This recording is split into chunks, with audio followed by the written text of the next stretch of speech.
Thunderbird. Really cool car. I mean, take a look at the details on this one. We got a lot of good photos. Of course, we'll get them in the video, but really neat car. Ton of stuff to talk about, and there's stuff I know I'm going to miss, but we'll do our best to cover it. Really nice car, high-end build. The chrome on this car is phenomenal. A lot of it was custom done too. If you look at the setup there on the fender, that's been simplified. But it's very, very tasteful. A lot of the stuff that's been done on this car you don't notice. You just look at it and say, holy crap, that's a clean car. And this one is. A lot of stuff you wouldn't expect to find on a Bird on this one, but everything just really works well. You know, again, I really love the way they did the fender there. If you follow that back, I mean, the door looks perfect coming up into that fender. What they did is they eliminated the door handles. So they really cleaned up that body line. And I am not one, usually oh man, I have to have door handles. This car, the poppers work excellent, and they just look so good. And if you look at the gaps on that, how clean the door gap is, how good the fitment between the door and the quarter panel is, the fitment and the straightness on this car are phenomenal. Not something you typically find on a 60s car. Tons and tons of money were put into this car to get this thing to line up as nicely as it does. There's just kind of no end to where they spent the money on this one. So, you know, looking at it, the paint on the skirts right there is great. The skirts just slide into place. They fit nice. Custom set of intro wheels on there. Those ones are a 17-inch. Beautiful wheel, and there's just a lot of stuff to that wheel as well. It's a lot of polished aluminum as well as some custom abraded aluminum inside those spokes. It comes together real nice. Again, just if you look at that rear bumper there and just how good the plating is on it, just, I mean, this car is nice. Front to back, top to bottom, just a really good car. Taillights are nice. The bird emblem in the center, just all of that has been very tastefully done. The turquoise on the car is just, it's a beautiful color. Again, laid down very nicely on this one. Build on this car, I'd say it's probably about 10 years old or so, but done very nice. It's been garaged since. So low miles, but it has been driven. So there's a couple small rock chips, but overall a very, very nice paint job. Easily you can take this one to your car shows. It looks great. Again, if you kind of go around, you look at the moldings in back, everything has been restored nicely. Any of the chrome, of course, was re-chromed. Stainless steel has been polished. Everything to a very high-end finish. We're going to drive this thing, and you'll get a chance to hear this. Motor is phenomenal. It's got a big block. We were told it was a 428. We haven't pulled an inspection cover to see if we can see the counterweight on the flywheel. But externally, the 390s, the 428s, they're all identical. However, torque-wise, this one definitely feels like a 428. Take off from a stop, and the car will just destroy the rear tires. And they're a Nitto 555 Extreme, so they got excellent grip. But engine's been equipped with a tri-power. It's got better ignition. It's got custom ceramic coated headers, and those are a long tube setup. It has a 2.5-inch mandrel bent exhaust with an X pipe. Just very, very nice. Normally when you drive a Thunderbird, you know, the 390s are torquey. They were 300 horse and 427 foot-pounds of torque, but it was a heavy car. That 428 moves this thing around effortlessly. Again, it's got the tri-power on it, which is definitely going to help out with that torque. Excellent motor. The transmission's been upgraded with a gear vendor's overdrive. Positive traction in back, bigger sway bars, well, actually bigger sway bar in front and an added sway bar in the rear.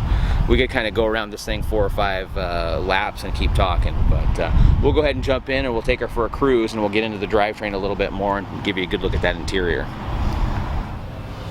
Alright, inside of the T-Bird, just like the outside, all the chrome has been done. If you just look at the quality of the finish through here, it is just beautiful. All the black has been redone. Custom steering wheel. T-Bird's had the sliding tilt column. Basically, it tilts off to the right so you can kind of get in and out. Really good option for bigger guys that have a hard time getting into these cars. But basically, just pull it back over. Little fill-in panel automatically pops back up. So pretty cool setup. Dash wise, the factory gauges inside these pods have all been replaced, so we have aftermarket oil pressure, fuel, water temp, and the battery, as well as an added on tack. Everything fits in there beautifully, everything works correctly. One of the really cool things in here, and we'll kind of focus on that later, is speedometer. Basically, instead of having a needle, it's basically an orange line that basically travels right on up, so that's pretty cool. Factory clock in here still works. You can see the little second hand ticking, which is nice. That's been rebuilt. In the dash here, we've got a Kenwood deck. Really nice setup. It has a Sirius system that's still in the car, so you can have a satellite radio if you want. Also has a backup camera hooked to it. So you're backing up, basically there's a little button here underneath the dash. You tap that, turns on the backup camera, and there you go. So neat setup. Power windows work nice. Just a really well sorted car.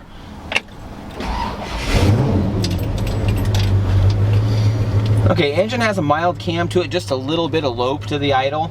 Nothing crazy, because this is a cruiser. You don't want a big knuckle dragging, unrefined rig.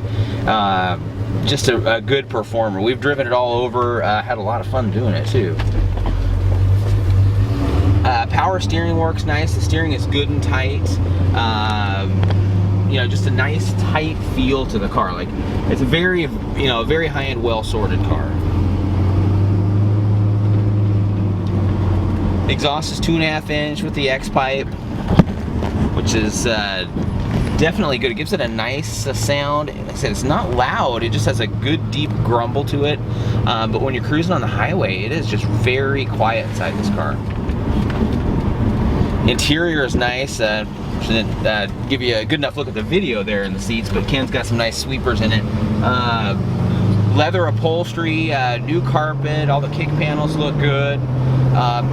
Stereo system, we've got 3 speakers in each one of the sail panels, 2 of them in each one of the doors. Really good bass note out of it, just a very full, rich sound inside the car. But anybody can drive this one. It has great torque. It's it's not a high-strung car. We'll put her through a couple corners here and just see how Ken's hands hold up to the holding that camera. But engine's cruising along. It does run cool. I think we're right around like 160 degrees on it. We've been driving it. Oil pressure's just right around 60 pounds at a cruise. Just a hair over 14 volts. So I'd say kind of gear ratio wise in this one, you're probably looking at something like a 350 standard ratio, and then you have that gear vendor's overdrive, which is probably going to push it to like a 279. And that is actuated by a switch on the floor. Alright, we're just going to quickly look at the handling here just to see how flat this car handles. When you're driving it, a lot of times it's hard to believe that you're in a T-Bird. If we were in a stock T-Bird, we would have just crashed back there.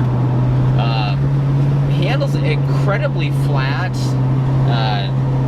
Again, the tires, those Nitto 555 Extremes are very nice, very grippy. But yeah, I don't think you'd want to try this. And we're really not even, it's a 35 mile an hour speed limit in here, but you could not do that in a stock T-Bird. We'd be off in the trees, although probably ran into the guardrail back there. But good handling car. It just kind of carves up the roads. It really does not feel like you're driving a 65 Thunderbird. Again, just another great option about this car is just all the handling stuff that has been added. I can't say enough good about it, how it handles. I mean, we're actually moving through these corners pretty briskly, and the car isn't even giving any indication it's even halfway to a limit. So great car, great road car, great performing car, great looking car.